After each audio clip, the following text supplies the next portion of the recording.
Bienvenidos a Reconocimiento y Derechos, parte 2. ¿Por qué parte 2? Porque el otro día ustedes habían puesto este título, tenían que copiar una nubecita, explicarla con sus palabras. En este caso, vamos a hablar específicamente del artículo del cual la Constitución Nacional, ¿se acuerdan que la habíamos nombrado?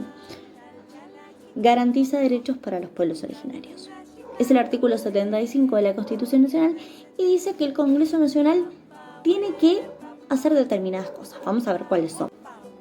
Primero, garantizar el respeto a la identidad de los pueblos originarios.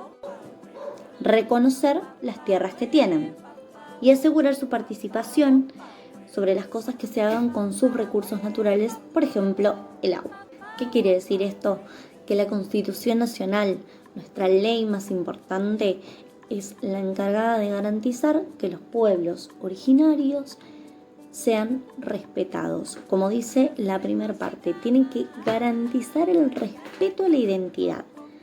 Esos pueblos originarios tienen un nombre, tienen un idioma, tienen costumbres, tienen comidas típicas que tienen que ser respetadas, que todos nosotros podemos conocer y compartir también desde el respeto. Que aquellos pueblos que vivían en el norte, ¿se acuerdan que la otra vez vimos con el mapa? Aquellos pueblos que vivían en el norte, que hoy en día puedan seguir habitando el norte de nuestro país sin tener que estar reclamando y entrando en conflicto, sino que porque verdaderamente esas tierras originalmente les pertenecían. Y por último, y podría decirse lo más importante, los pueblos originarios, como nosotros vimos en el caso de los calchaquíes o los yámanas, vivían de la naturaleza. Para comer, para armar sus casas, para vestirse. Como todos lo sacaban de la naturaleza, eso se llama recursos naturales, de lo que estaba alrededor de donde ellos vivían. Entonces, la Constitución Nacional lo que dice es que para hacer uso de los recursos naturales que estaban cerca de los pueblos originarios, se les tiene que permitir a ellos participar, debatir y opinar. ¿Sí? Les voy a poner un ejemplo. Es como que ustedes en su casa tengan un árbol y los vecinos quieran cortarlo. Deberían pedirles permiso, ¿no? Y que ustedes estén al tanto y lo sepan. Bueno, en este caso es lo mismo. Un recurso natural, como yo había puesto en la actividad, por ejemplo, el agua, es un recurso natural muy importante que todos nosotros usamos, pero que en este caso estaría dentro de las tierras de los pueblos originarios. Entonces, la Constitución Nacional lo que dice es que nosotros podemos utilizarla siempre y cuando se le permita a los pueblos originarios participar, debatir y opinar. ¿Por qué a vos te parece que es importante que un pueblo originario mantenga viva hoy en día su lengua, su idioma? Muchos de ustedes me contestaron para comunicarse y es muy cierto.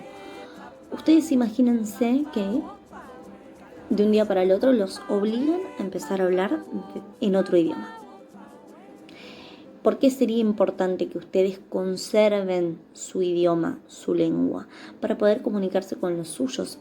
Eso forma parte de la identidad, no solamente cómo uno se llama, es cómo yo me llamo, cómo hablo, qué como, qué me gusta, dónde vivo, todo eso forma parte de la identidad.